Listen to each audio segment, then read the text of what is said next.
As individuals, we are strong, but as a community, we are powerful. Tell me what you need, and I'll do what I can. Who are we? MSI. Who are we? MSI. Who are we? MSI. Tres, dos, uno.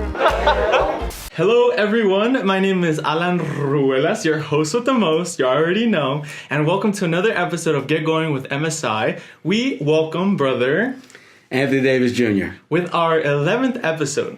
I interview brothers because our stories are valuable. As you know, it's within 15 minutes. Think of it as an espresso shot. And by all means, this is our last episode for season 1. And we're finishing with a bang. And we're going to get to know Brother Anthony Davis because we are looking forward to hearing his story. So, the first question, as you know, I like checking in about our mental health. How are you doing, Brother Anthony Davis? I'm doing good. Doing real good. Yes. So, with that being said, the headspace, how are you really doing? I'm doing good. I'm in the middle gang. All right. Headed toward the end gang. No, yeah, that's what I refer to when I talk to the brothers because it's super important to talk about mental health. I'm doing good, but you could say it's like a juggling act. We have school, we have work, we have a lot of responsibilities outside of school. So I feel like I'm also doing good. Yeah. What is your role here within CSUF? Talk to us about that. I am the copyright and policy librarian. Yeah? Yeah. Okay. So I help faculty, staff, and students with intellectual property, policy, and copyright questions that they may encounter during their work. Also do licensing for the library's electronic resources. Nice. What was that one resource we talked about when we were walking over here with a specific room and, The Center for Educational Digital Access? Yeah. Or Equitable Digital Access? Yes, talk to us about that because I didn't know that and I think the brothers would actually benefit from hearing about that.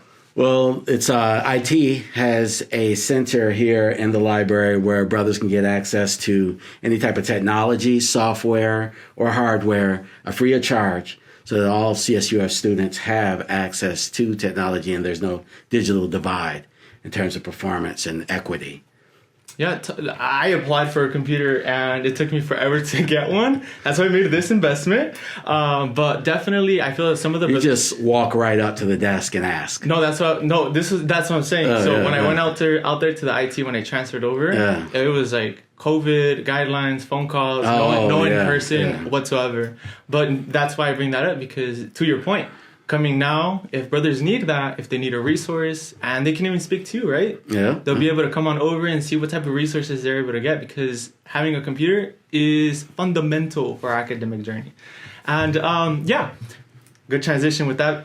What's your academic journey? What does it look like? I want to get to dive into that because I feel like just like for me and for other brothers, talk to us about like your upbringing, your academic history and stuff of that nature. I'm from Jackson, Michigan. All right. And I first attended a small Christian private school called Spring Arbor College right outside of Jackson, Michigan. And then because I was one of the few African-American students at Spring Arbor, I really wanted to know more about my own culture. So from there, I transferred to Morehouse College in Atlanta, Georgia, where Dr. Martin Luther King Jr. and Spike Lee went.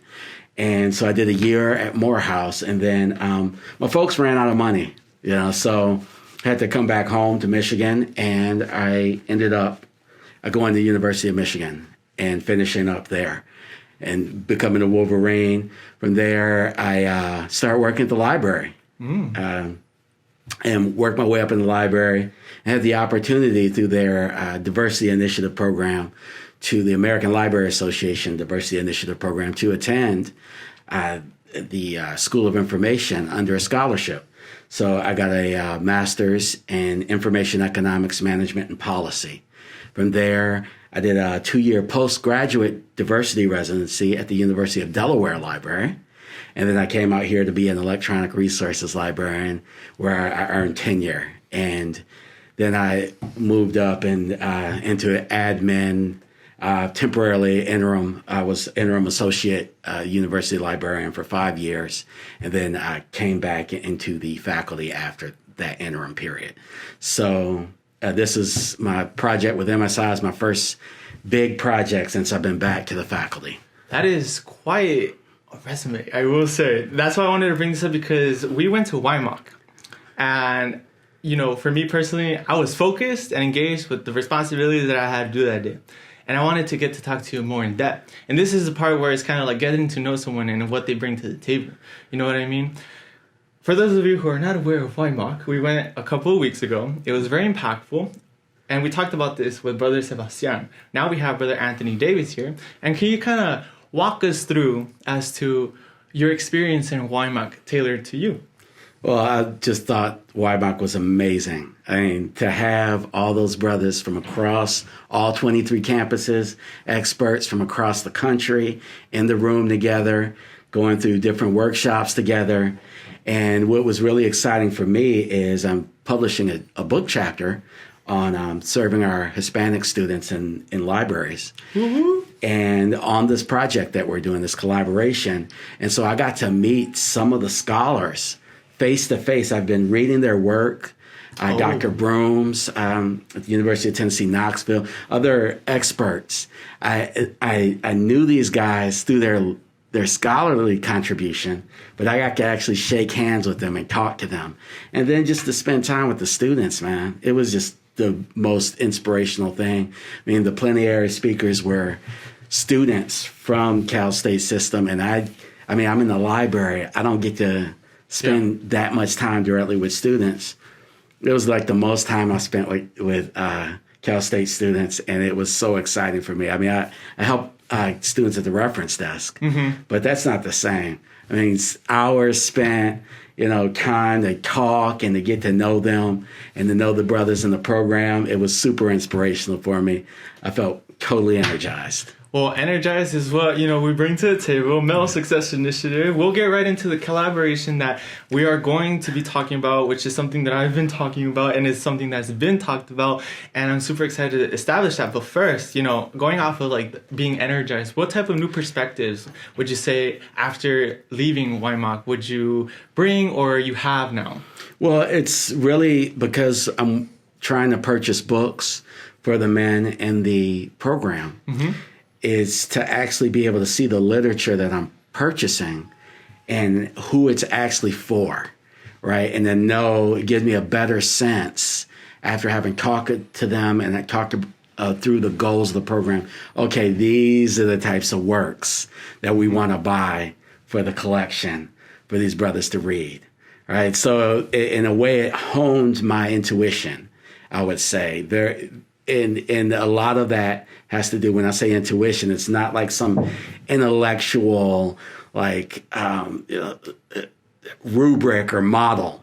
It's actually about just what's going on behind the scenes in your mind.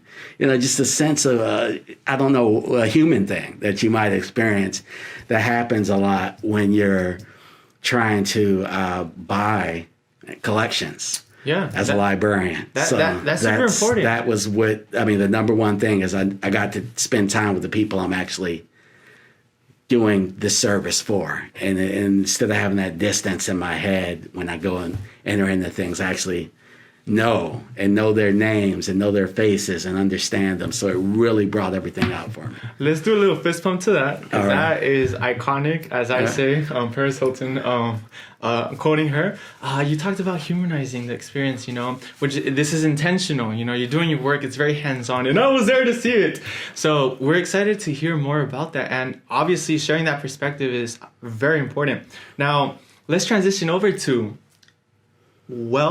this collaboration, MSI and the Pollak Library. What's up and coming? Well, I was walking across campus when Dr. Harris, who was the director of the Male Success Initiative at the time, stopped me, and he says, "Hey, do you guys have libraries outside of the library, small ones in the center? Because I'd like to have one in the MSI center."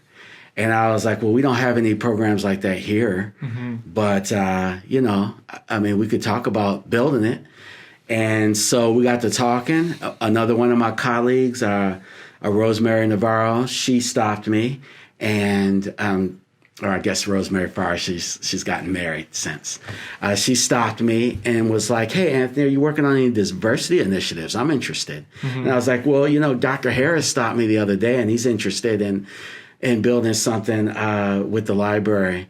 And so she joined me, and we went over there and we talked through the ideas that Dr. Harris had, and we basically were able to write a $15,000 grant to establish a collection, a modest collection inside the MSI Center. So we're currently building up a title list, and we're going to be purchasing these books. We bought shelving, and we're going to actually install all this in the center with a checkout station for the MSI students. That's phenomenal because like I shared earlier, it's something that I noticed in the beginning of the semester. We have that potential to collaborate. I always tell them there's so much potential out there to make connections, collaborations, and I feel like one of the most fundamental is the library. As you know, we talked earlier about, what there is here with the computers and what you could check out. Now just imagine having that, a little bit of that in our space within Gordon Hall 229.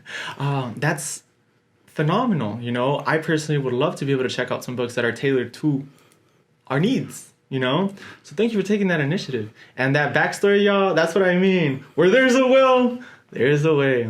Are you personally excited to, get this rolling? When is this going to be launched by chance? We're hoping to have the books in place this fall. So we want to be able to have a ribbon cutting. We're doing the purchasing, the ordering, and all of that.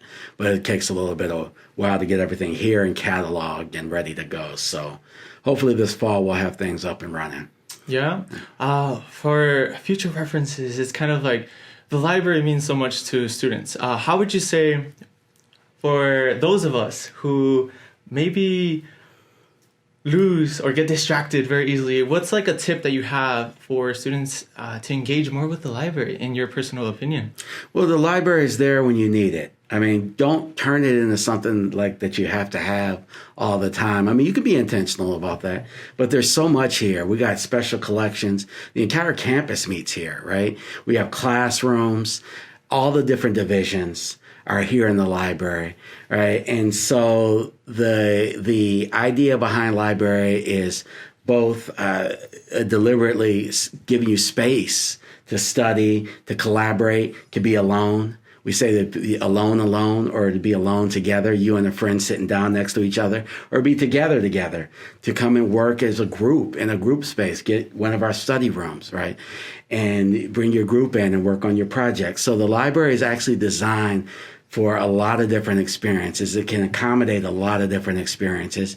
And you have to think outside of just your academic life, your personal life, whenever you need information. If you took a wrong turn and needed to come back into libraries accommodate people that have left the workforce, entered the workforce. There are more libraries than McDonald's in this country. So you just have to think of the library as a space that's always there, and it's going to turn into what you need when you need it, regardless of where you are on your journey. So you just keep the library in mind, remember it's there when you need to find some information about whatever it is, and then serendipitous encounters. That's what I'm really hoping happens in the center, is that it's when you look over there and you see a book and you didn't even know it existed. And it's exactly what you needed to know. It's serendipity, finding something accidentally, right? So those are the types of experiences that we're hoping to build, and especially for men of color, to be able to see other students of color, to normalize the entire experience of being here, to cut down on imposter syndrome, or to be able to see students that look like you studying and engaging. That's the idea behind libraries.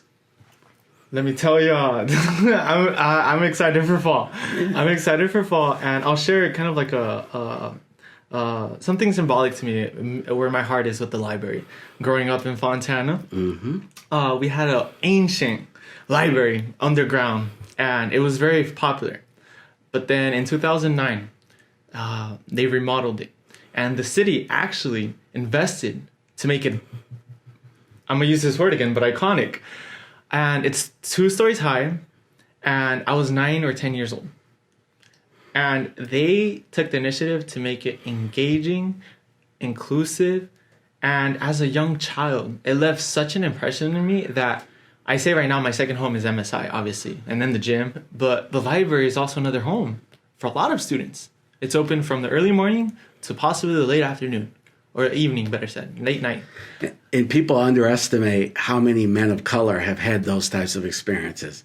And when we have our conferences, and we hear Barack Obama and other men of color, they can talk about to their experiences in libraries. Ziggy Marley, all of them have had these wonderful. And so Dr. Harris remembered one of the reasons he wanted a library in the MSI Center was that he remembered his dad taking him and his brother to the library as children. Your experience is quite similar to a lot. And people don't understand the relationship between men of color and libraries. They're havens, right? We experience them as children. We know we're safe. Even in some of us grew up in I grew up in a pretty rough neighborhood. So it was a place I could go to and be safe and find information when people weren't talking about things. Right. So that's the idea behind it. I'm so happy to hear that you had that kind of experience and that that's still with you to this day. It is, yeah. Because that's exactly the type of thing you carry out, you may pass on to your children should you choose to go that route, and and to you with your friends and whatnot. So, no, definitely. I mean, I'll just add a little shout out to my grandma, may she rest in peace. But she was actually the one who provided scripture for me at such a young age. I was reading since I was like very, very young. Absolutely. But it's so important. Yes. Because you have to articulate. You have to express yourself. And the only way to expand on that is to gain knowledge. Yeah. And that's kind of like the part where I step in. And I'm like, hey, the library is full of books, right? But it's also an opportunity for you to grow. For you to there's so many resources in there. And it's just, the library is what you make of it. And honestly, that's kind of like a big reflection in life. Because you have to come with that perspective that you're going to learn, but it depends on what you want to, So honestly, like I said, this to me is very symbolic, very meaningful. I talked about this with Potoshi, and I told the brothers, I was like, hey, where there's a will, there's a way. Although I do understand we're doing everything that we can, to get everything rolling, there could be so much more collaborations. There could be this, there could be that, and all it takes is that initiative, that spark, that brainstorming session, the headspace, So again, I'm very grateful, and I look forward to this established, collaboration between the Pollak Library and MSI this fall, and I hope the brothers will rejoice. We'll jump and we'll attend the ribbon cutting ceremony, and I'll be there to take the pictures, and I'm super, super duper excited. And this is our 11th episode, like I said, concluding. Do you have any final thoughts? Well, I'm just really happy to be able to have this conversation with you and to be part of this podcast series. So this is super exciting, Alan. Yeah. I really appreciate it. So, yes, and thank you. Yeah. I came over here, I was like, we're ready. And then I was like, 3, 2, 1, cameras. He was like, cameras! Yeah. No, but honestly, y'all, this is going to be super cool. And I appreciate your time, and good luck with everything that you're doing. And I'll be seeing you very soon. All right. Later. Bye.